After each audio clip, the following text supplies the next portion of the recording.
Hello guys, vanakkam and welcome to MIT Nursing Academy, one of the leading academy in training nurses in the nursing competitive exam as well as IELTS and OET training.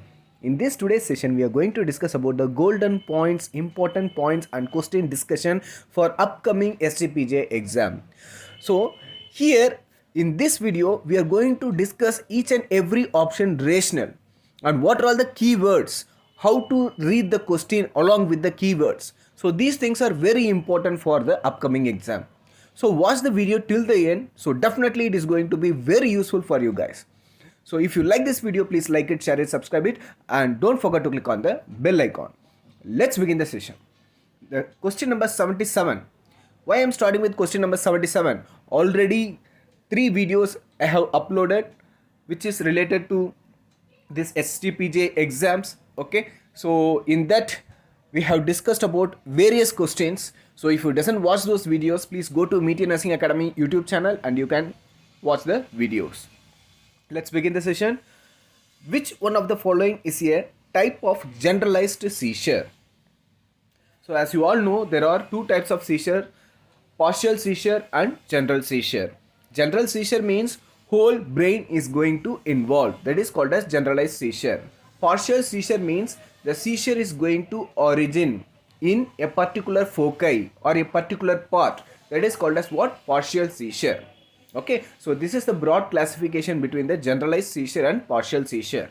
Here the question is, which of the following is a type of generalized seizure? Here they are specifically asking the generalized seizure and they have given 4 options: absence seizure, pseudo seizure, partial seizure, complex seizure. So we are going to see the option which is the right answer and also the rationale for each and every options and the golden points which is hidden in this. The first one is absence seizure. Absence seizure is also called as petit mal seizure. What is that? Petit. Petit means small. Okay. So petit mal seizure is also called as absence seizure and it is most commonly seen in children's. Okay, most commonly seen in children's. Who can identify this type of seizure? The parents and the teachers can identify the seizure from the children's, because this seizure will come in a fraction of seconds. There will not be any tonic, clonic. What is tonic? Tonic means stiffness. Clonic means jerky movements. These type of activities will not be there. Only the fraction of movements, a empty spell will be there. After that, the children is going to become normal. For example, the children is reading a book. A fraction of second, the seizure will come and go to the children. And he doesn't know he is experiencing the seizure. Okay, so this is called as what? Petit mal seizure and absence seizure. And this is an example of generalized seizure. Okay, it is an example of what? Generalized seizure. So now we should know what are all the seizures coming under generalized seizure. Generalized seizure. So what are all those? The first one is, as we already discussed, absence seizure. Second one is myoclonic. Myoclonic. Third one is clonic. Fourth one is tonic. Fifth one is tonic and clonic. Okay, and sixth one is atonic. So these are all these 6 types are the seizure which is coming under generalized seizure. What are all they? Absence seizure, myoclonic seizure, clonic seizure, tonic seizure, tonic clonic seizure and atonic seizure. So these are all the 6 types coming under generalized seizure. Okay guys, and the next one is partial seizure. See, partial seizure, it is classified into 2 types, that is simple partial seizure and complex partial seizure. What is the main difference between the simple partial seizure and complex partial seizure? This is very important for your exams. See, first you should know what is partial seizure. In generalized seizure, whole brain is involved, whereas in partial seizure, a part of the brain is involved. That is called as foci origin, focus origin. A single part is involved. And further it is classified into simple and complex partial seizure. Simple partial seizure, it lasts for 10 to 20 seconds. How many seconds? 10 to 20 seconds. Whereas complex partial seizure, it lasts for 1 to 2 minutes. This is another golden point. Okay, the time variation is there in between the simple and complex partial seizure. 10 to 20 seconds for simple and 1 to 2 minutes for complex partial seizure. Another golden point related to simple and complex partial seizure is no impairment of consciousness. The consciousness will not be impaired. No impairment of consciousness in simple partial seizure, and impairment of consciousness will be present in the complex partial seizure. This is the next golden point. Okay, consciousness will be impaired in the complex partial seizure. Okay, and next one is aura. What is aura? A-U-R-A, aura. So aura means before getting seizure, the patient will get some kind of sensation. Okay, for example, he will feel dizziness, palpitation, or different type of smell. Okay, some changes he will experience before getting the seizure. That is called as what? Aura. And aura will be most commonly seen in simple partial seizure, and in complex seizure aura may present or may not present. May or may not. But in simple partial seizure, you can see there is a chance of getting what? Aura. So these are all the golden points related to the options. Okay, and for question number 77, the right answer is option A. Generalized seizure is absence seizure. Next, move on to the question number 78. Which of the following is a non-drug therapy for children with epileptic seizure? Epileptic seizure. So here the keyword in this question is non-drug therapy. Here they are not focusing on the drug. Here they are focusing on some other thing other than drug. So let's see the option: ketogenic diet, high protein diet, low fat diet, high fiber diet. So these are all the 4 options they have given here. So non-drug therapy for epileptic seizure, this is the direct question, and here the right answer is option A, that is ketogenic diet. Right answer is what? Option A, ketogenic diet. So what is ketogenic diet? The research says that ketogenic diet means high fat and low carbohydrate.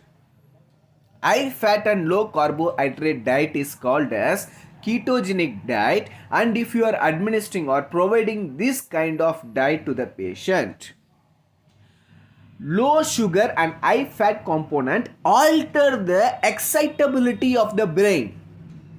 What is the meaning of excitability? The electrical impulse production and supplying to the body. That is called as what? Excitability. So high fat and low carbohydrate diet alter the excitability of the brain, thereby reducing the tendency of producing seizure. This is the rationale behind the ketogenic diet. High fat and low carbohydrate diet, reducing the excitability, electrical impulse transmission, thereby reducing the chance of getting the seizure. Understand, guys? Okay, so for question number 78, the right answer is option A, that is ketogenic diet. The next question. The sound created by turbulent abnormal blood flow of heart heard during auscultation. Here the keyword is sound created by turbulent abnormal blood flow of the heart. Turbulent is the keyword. Heard during auscultation.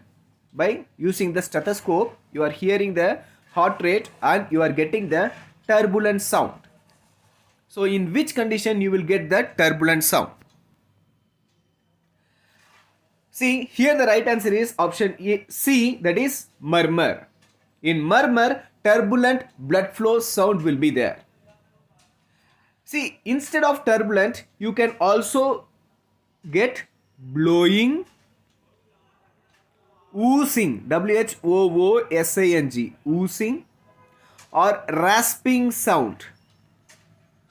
Okay, if you are getting, instead of turbulent, if you are getting blowing, oozing, rasping sound heard during the auscultation, that time also it is considered as what? Murmur sound. Okay, so when the murmur sound will be heard, when there is a rough blood flow, rough and smooth, two things are there, right? So rough blood flow is there, that time you will be getting the murmur sound. So when the rough blood flow will be there in disease conditions like aortic regurgitation or mitral regurgitation, aortic stenosis or mitral stenosis, in these conditions turbulent blood flow sound will be there. So we can easily consider as what? Murmur. Turbulent sound means murmur.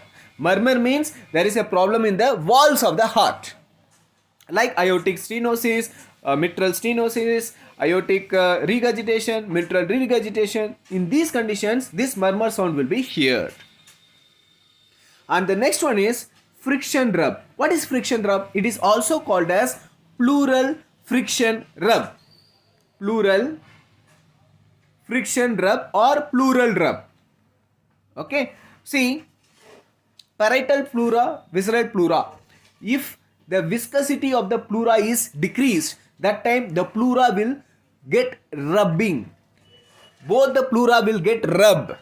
Okay. So friction will take place between two pleura. That time a sound will be heard. That is called as what? Pleural friction rub sound. A rubbing sound will be here. Okay. So that is called as friction rub, and it is not at all related to turbulent. So that's why we removed this option. The next one is option B, that is gallop. What is gallop sound? S3 and S4 sounds are called as what? Gallop sounds. Usually S3 sounds, it is heard for a normal human being also. For example, a young athletic. For these persons, you can hear the S3 sound, gallop sound. Whereas S4 sound is totally abnormal. S4 sound is totally abnormal. What is S1 and S2 sound? S1 sound is nothing but lub sound. S1 means lub, L-U-B. S2 is T-U-B, tub sound. Right? And S3, S4 sounds are considered as, S3 sound is considered as normal and S4 sound is considered as abnormal. What is S3 sound? It is also called as, S3 sound is also called as ventricular gallop. Ventricular gallop. In ventricular gallop, what is happening? Passive left ventricle filling. Passive left ventricle filling will take place. Okay. Passive systolic left ventricle filling, it is commonly seen in systolic congestive heart failure. S3 sounds commonly seen in where? Systolic congestive heart failure. Otherwise, systolic heart failure, we can see these S3 sounds. It is related to ventricles, passive ventricle filling. Okay, so 2 points I have said here. S3 sound is related to a normal one, that is young adult athletic. They will be having a normal S3 sounds, and also for the person who is having passive ventricle filling or systemic congestive heart failure patient, they will be having this kind of S3 sounds. And S4 sound is commonly heard during S4, atrial gallop. What is that? Atrial gallop sounds. So what is atrial gallop? See, you know about ventricular gallop, that is passive left ventricle filling. You can see in S3. In S4, active atrial filling will be there. Very fast atrial filling will be there. In that time, what sound will be here? S4 sound will be here.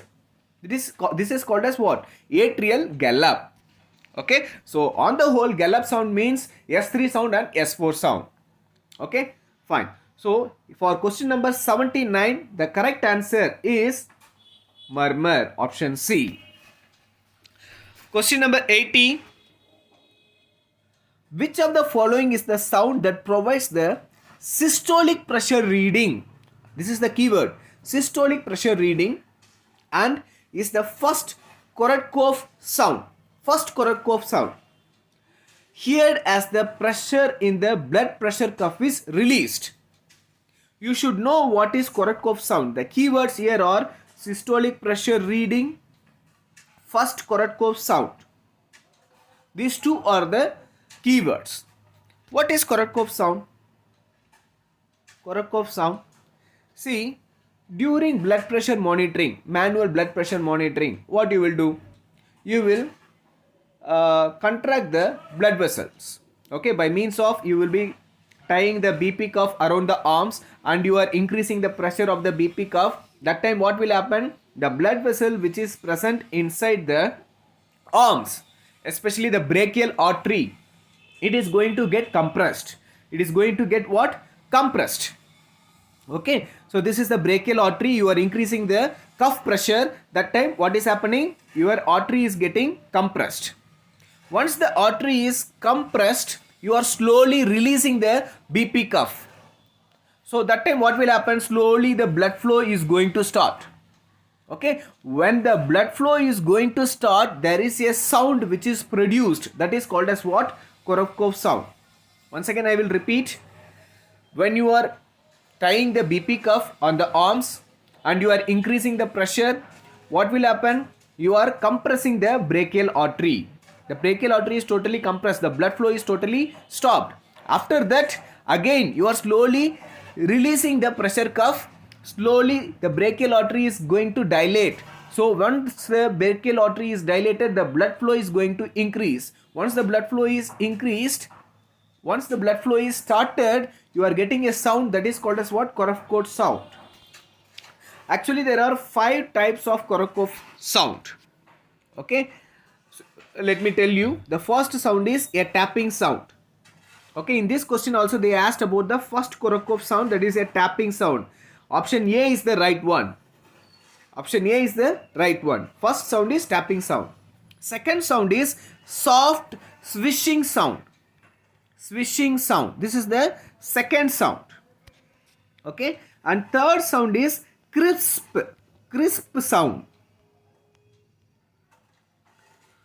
Okay. And fourth one is blowing sound. And fifth one is silence. There is no sound at all. So these are all the 5 types of Korokov sound. Totally 5 is there, and in this question they are asking the first sound, and that is option A, that is a sharp tapping sound is the right one. Next question. Question number 81. Which of the following treatment strategy have been shown to improve the outcome in patient diagnosed with Guillain-Barré syndrome? So what is the keywords here? The treatment strategy to improve the outcome in patient with Guillain-Barré syndrome. Okay, so for understanding the options, you should know what is the meaning of Guillain-Barré syndrome. In short, GBS. Guillain-Barré syndrome in short, how we used to call GBS. It is an autoimmune disorder. What disorder is Guillain-Barré syndrome? It is an autoimmune disorder. The golden points related to Guillain-Barré syndrome are, in Guillain-Barré syndrome, as I mentioned already, it is an autoimmune disorder. And the second golden point is ascending symmetrical weakness will be present. Ascending symmetrical weakness. Okay, from the legs or from the foot, the weakness will travel to the upper body. For example, first the symmetrical weakness starts in the lower leg. Afterwards it will come to the upper leg. Afterwards it will come to the trunk. Then it will go to the hands. And it will go to the chest. Even it go to the face. Okay. So from the bottom, from the lower legs, the ascending weakness is symmetrically traveling upward. Why it is happening? It is because of peripheral nerves are affected in this autoimmune disorder. That's why there is a symmetrical ascending weakness. And most commonly, this disorder is caused by or triggered by Campylobacter jejuni. This disorder is triggered. Triggered is the exact word. Triggered by Campylobacter jejuni. Okay. So these are all the golden points. So here, what treatment strategy we will be following? This is the question. So here the right answer is option D, plasmapheresis. What they will do in the plasmapheresis? See, the autoimmune antibodies will be traveling in the plasma of the blood. Plasma of the blood. So here we can do plasmapheresis. In this plasmapheresis, we will be removing the antibody which is present in the plasma, and we will be giving the good immunoglobulins which is not harm for our body. Removing the autoimmune antibody and replacing the autoimmune antibody with the normal antibody. That is called as what? Plasmapheresis. So this is the active treatment strategy to improve the outcome of the patient who is suffering from GBS, Guillain-Barré syndrome. The next question is question number 82. Parkinson disease includes all of these symptoms except. See, here if you know the classical symptom of Parkinson disease, easily you can answer the question. So first you should know the meaning of Parkinson disease. Let's discuss about the golden points related to Parkinson disease. What is Parkinson disease? For this you should know about the substantia nigra, the first important point, substantia nigra. This is the cells which is present in the brain and it is used to produce what? Dopamine. Dopamine is responsible for movement. Dopamine and acetylcholine, these are responsible for what? Movement. Both dopamine and acetylcholine, the balance has to be maintained. In case if the substantia nigra cells are decreased, amount of dopamine production will be decreased. That time the movement is affected. So Parkinson disease is exactly a movement disorder because of decreased level of substantia nigra and decreased level of dopamine. So this is the first important point. The next golden point is classical manifestations. There are 3 classical manifestations of Parkinson disease which is mentioned in the options.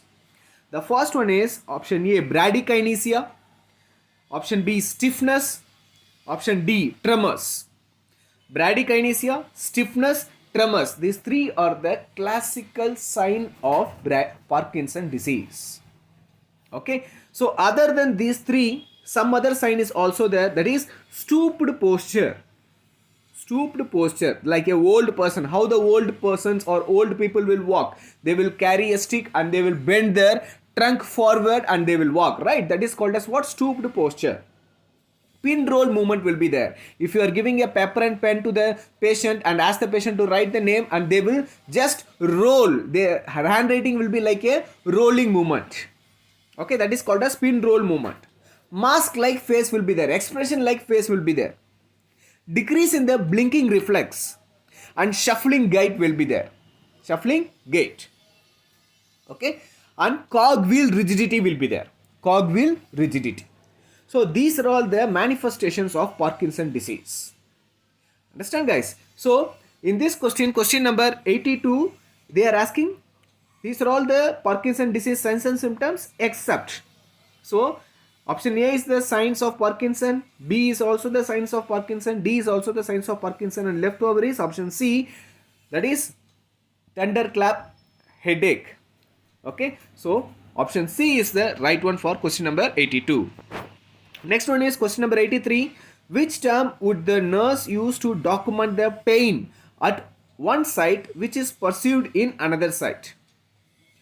Here the keyword is pain at one site and it is perceived in another site. Actually, pain is present in one area but it is perceived in another area. Let me give one example.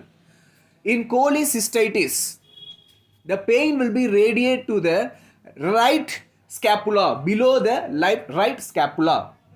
Okay, what type of pain is this? This pain is called as what? Referred pain. Okay, so actually the pain is starting in one area and it is referred, radiated to another area. One more example let me give. The pain, angina pain, which started in the retrosternum and it is radiating to the neck, back, shoulders, okay, arms. So this is another example of the radiating pain or referred pain. So for question number 83, the right answer is option A, referred pain. It is also called as radiating pain. And the next one is option B. What is that? Phantom pain. It is commonly seen in patients with amputation. The exact meaning is pain is perceived in the body part no longer present. See, the body part is removed, but still the patient is saying that, for example, the lower leg is amputated, but still the patient is saying that my lower leg is paining. There is no lower leg at all. It is already amputated, but still the patient is saying that I have pain in my lower leg. Okay, so it is commonly seen after amputation. Okay, and the next option is option C, that is intractable pain. The best example of intractable pain is migraine. So what is intractable pain? a steady, consistent, chronic, continuous pain, which is not at all cured by the medications or treatment. Which is not at all cured by medication and treatment. The best example, as I mentioned already, migraine. Okay, fine. So that is the next one. So for question number 83, the correct answer is option A, that is referred pain. Next. Question number 84. The two main factors for determining the blood pressure are peripheral resistance and which one of the following?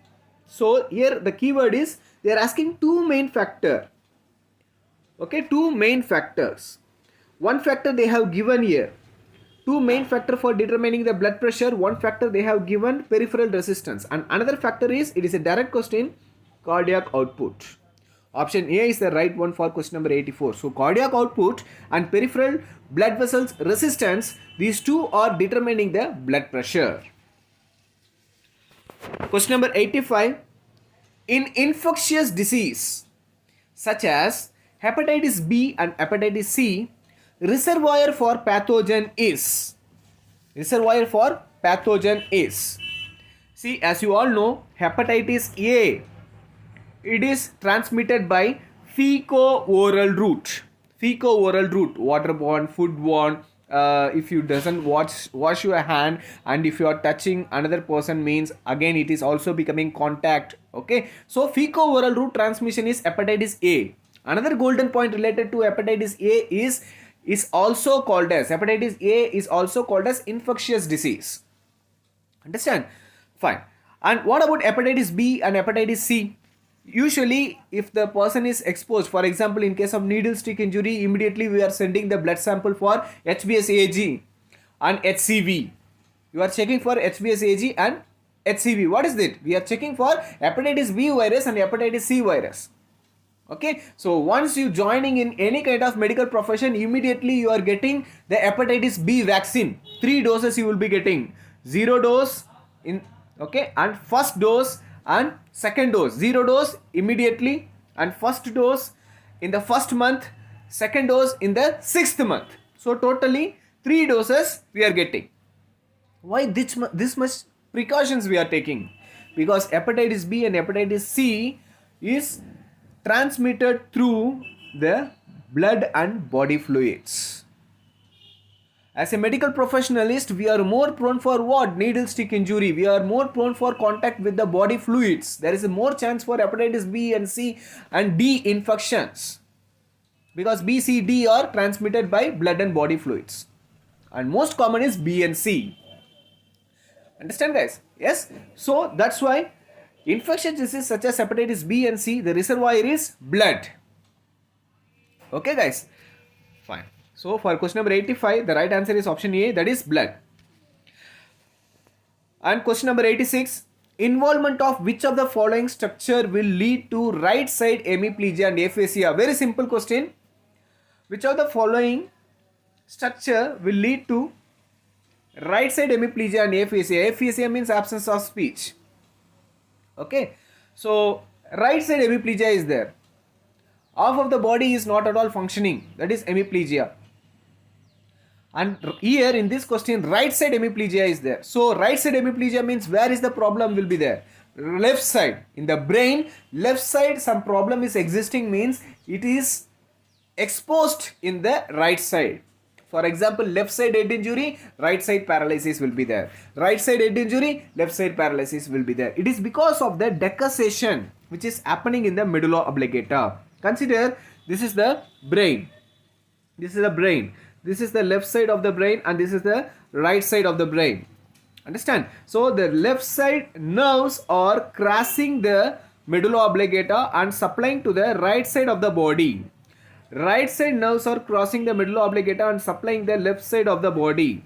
Understand? This crossing area is called as decussation. It is very important, guys. Many times they ask question from here. The crossing of the nerves in the medulla oblongata is called as what? Decussation. Okay, that's why if there is any problem in the left side, right side paralysis, any problem in the right side, left side paralysis. So here the right answer is, for question number 86, the right answer is right side is affected, so left middle cerebral artery is affected. So right answer is option A. Question number 87. For doing nasotracheal sectioning, the catheter should be inserted during which of the following activities? Here the keyword is, while performing nasotracheal sectioning, the catheter should be inserted during which of the patient activities? See, I will give you one example. This is nasotracheal sectioning, right? I will give example related to nasogastric tube insertion, otherwise Ryle's tube insertion. What position you will give for Ryle's tube insertion? High Fowler's position we will give for Ryle's tube insertion, right? High Fowler's position. And while you are inserting the Ryle's tube, what activity you will tell to the patient? Ask the patient to swallow the saliva, right? So while swallowing saliva, it will be easy for us to insert the Ryle's tube in high Fowler's position, right? Same way here also in question number 87, while doing nasotracheal sectioning, you are doing what? Nasotracheal sectioning, the catheter should be inserted. When you will insert the catheter? While performing nasotracheal sectioning, when you will insert the catheter? When which patient activity? If the patient is doing something, that time we have to insert the catheter. What activity? We need to check. And here the right answer is for question number 87, inhaling. Option B is the right one. While the patient is taking inhalation, that time we are supposed to do what? Nasotracheal sectioning. So this is the right answer. Okay. And next one is question number 88. Which of the following is the organism that cause peptic ulcer disease? This is the direct question. And here the right answer is option C, that is H. pylori. H. pylori is the right answer. Option C is the right answer. And other golden point which is related to peptic ulcer disease is, the peptic ulcer can occur anywhere from esophagus to duodenum. From anywhere from esophagus to duodenum. The first important point. And second one is, the golden diagnostic method to confirm the peptic ulcer disease is urea breath test. Urea breath test. Okay. If the person is diagnosed with H. pylori bacteria, we supposed to give a kit. Called as HP kit, H. pylori kit.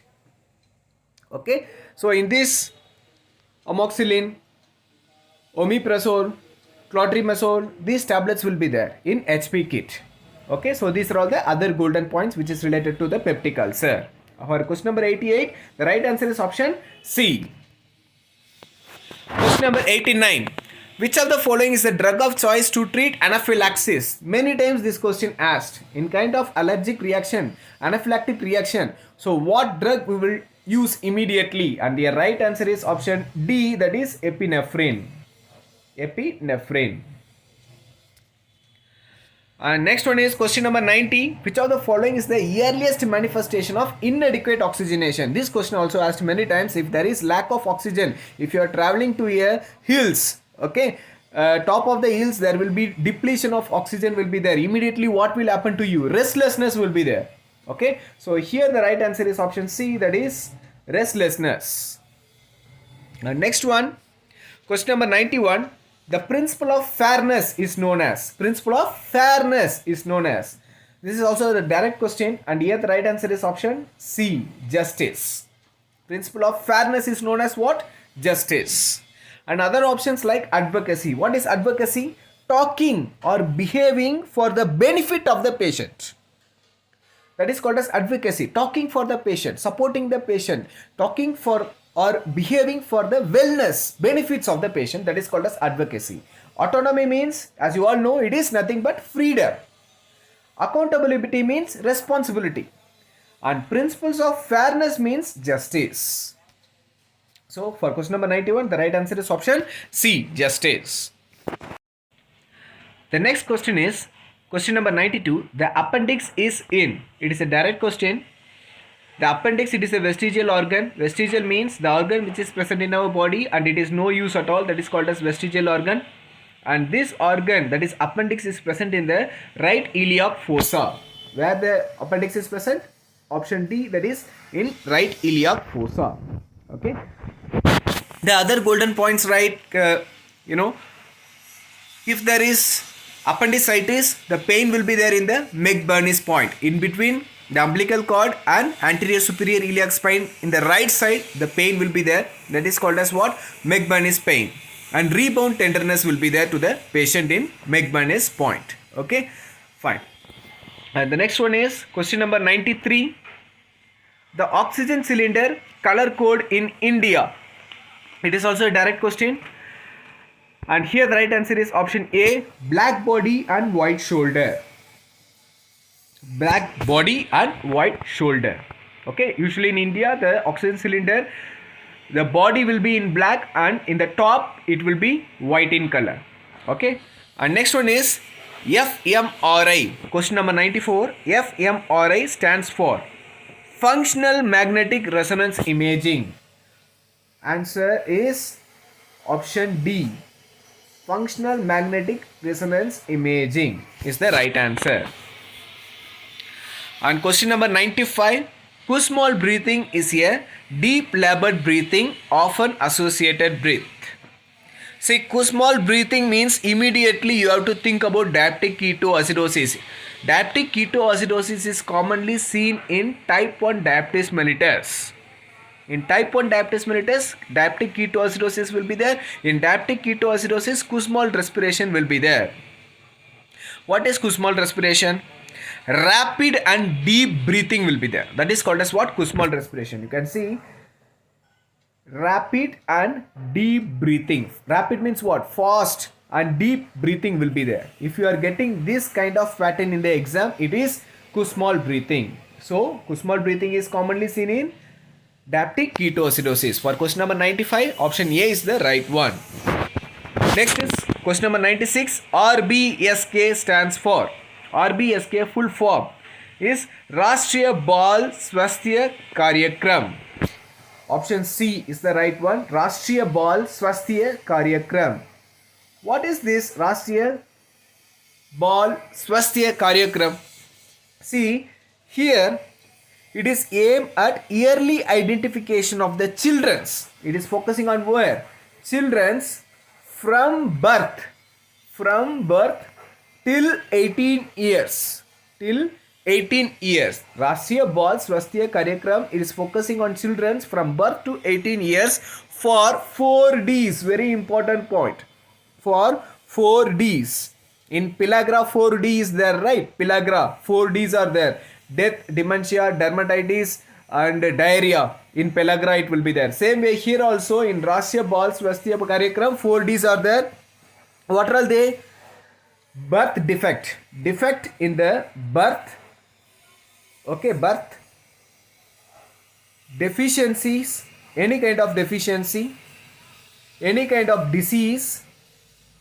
And the last one is developmental delay.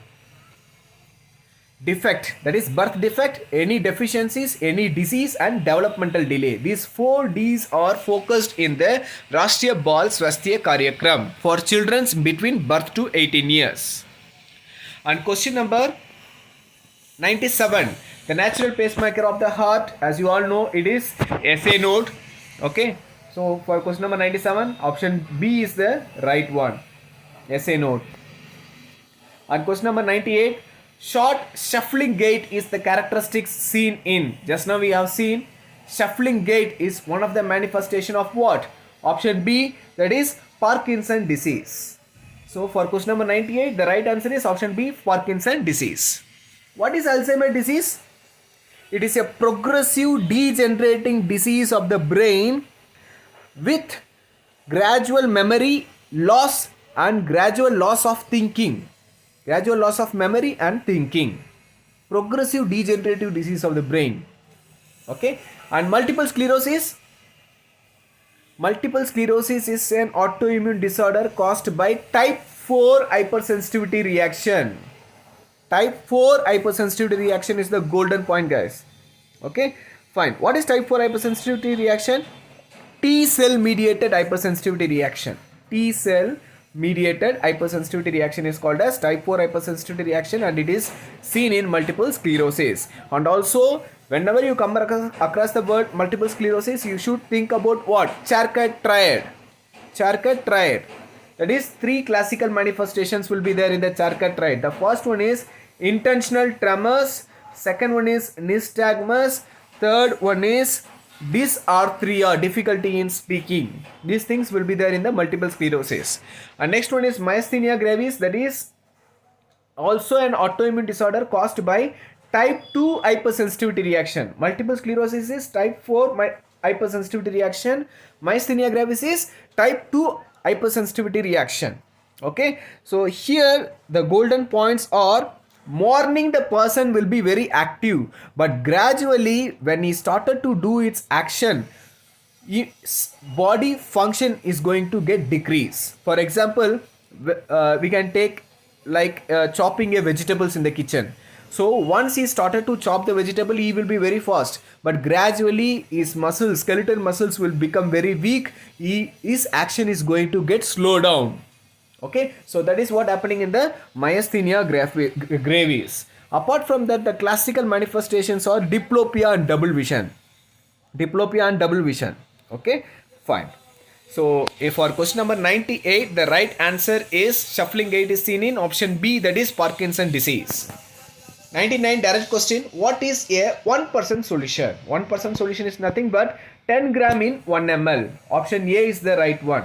10 gram in 1 ml. Question number 100, spinal cord is continuous of which part of the brain? Even though it is simple, still it is a memory based question. Spinal cord is the continuation of which part of the brain? See, brain, it is ending in brainstem. Brain is ending in brainstem. What is the first part of the brainstem? Midbrain. Second, pons. Third, medulla oblongata. So midbrain, pons, medulla oblongata, these are all the parts of the brainstem. From the medulla oblongata, the spinal cord originate. So here the right answer is option A, that is medulla oblongata. Okay guys, so these are all the questions what we discuss with the rational, with the golden points, keywords. This is going to be very much useful for you guys if you are concentrating it. Definitely it will be very useful for your upcoming exams, because we not only concentrate on question and option, we also explained each and every golden point from each and every option along with the rational. So it will be very useful for you. So please share the information or share the video to others also as much as possible. And if you doesn't subscribe till now, please subscribe the video so that it will reach you once we uploaded the video. Thank you very much guys, and all the best for your SGPGI upcoming exam.